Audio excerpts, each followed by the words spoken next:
সত্যি কি মোজার মধ্যে সিমেন্ট দিলে এইরকম এআই ভিডিওর মতো এত সুন্দর একটা পোকা তৈরি হবে? আর সেটাই আজকে আমরা দেখবো। আর আমাদের কাছে যেহেতু বড় মোজা নেই, তাই আমি নিয়ে নিয়েছি আমার পুরনো একটা গেঞ্জি। আর এই গেঞ্জির হাতটা বেশ মজার মতনই হবে। প্রথমে এই গেঞ্জির হাতটা ভালো করে কেটে নেব, আর কাটার পর দেখো ঠিক মজার মতনই দেখতে লাগছে। তারপর এখানে নিয়েছি সিমেন্ট আর বালি, আর আমি কিন্তু সিমেন্টের ভাগটা একটু বেশি দিয়েছি, যাতে বানানোর পর পোকাটা যেমন ভেঙে না যায়। তারপর একটু জল দিয়ে সিমেন্টটাকে বেশ ভালো করে মেখে নেব। আর তোমরা যদি এরকম ভিডিও ট্রাই করো তাহলে অবশ্যই হ্যান্ড গ্লাভস পরে নেবে, কারণ খালি হাতে সিমেন্ট ঘাড়লে হাত জ্বালা করতে পারে। আর তারপরে এই হাতার একদিক ভালো করে বেঁধে দেবো, যাতে সিমেন্ট বেরিয়ে না যেতে পারে। আর তারপর এটার মধ্যে একটু একটু করে সিমেন্টটাকে এইভাবে ভরে দেবো। তারপর সিমেন্ট ভরার পর এটাকে ঠিক এরকম দেখতে লাগছে। আর এটাকে দেখে চিকু বাবু কি বলছে দেখো।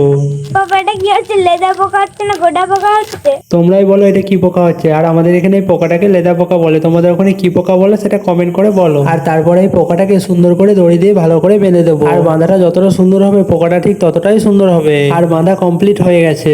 আর পোকার মাথাটা যেন একটু সামনের দিকে উঠে থাকে, তার জন্য এখানে একটা ছোট ইটের টুকরো লাগিয়ে দিয়েছি। আর তারপর এটাকে শুকোনোর জন্য 24 ঘন্টা রেখে দেবো। আর শুকোনোর পর কেমন লাগে সেটা দেখার জন্য পার্ট 2 লিখে কমেন্ট করো।